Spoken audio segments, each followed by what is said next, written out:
Equal-mindedness.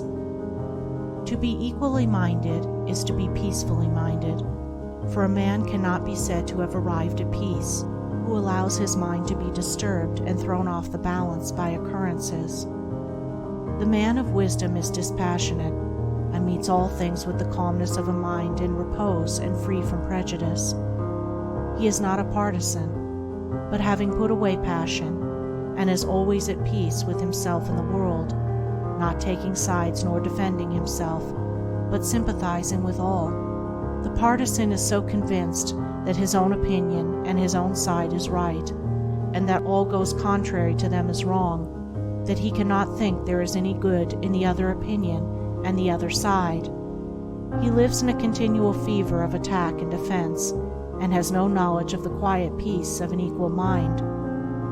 The equal-minded man watches himself in order to check and overcome even the appearance of passion and prejudice in his mind, and by so doing he develops sympathy for others and comes to understand their position and particular state of mind, and as he comes to understand others, he perceives the folly of condemning them and opposing himself to them.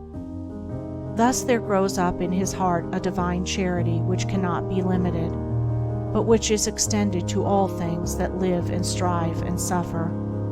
When a man is under the sway of passion and prejudice, he is spiritually blind. Seeing nothing but good in his own side, and nothing but evil in another, he cannot see anything as it really is, not even his own side, and not understanding himself, he cannot understand the hearts of others, and thinks it is right that he should condemn them. Thus there grows up in his heart a dark hatred for those who refuse to see him and who condemn him in return. He becomes separated from his fellow man, and confines himself to a narrow torture chamber of his own making. Sweet and peaceful are the days of the equal-minded man, fruitful in good, and rich in manifold blessings. Guided by wisdom, he avoids those pathways which lead down to hatred and sorrow and pain, and takes those which lead up to love and peace and bliss. The occurrences of life do not trouble him, nor does he grieve over those things which are regarded by mankind as grievous, but which must befall all men in the ordinary course of nature. He is neither elated by success nor cast down by failure.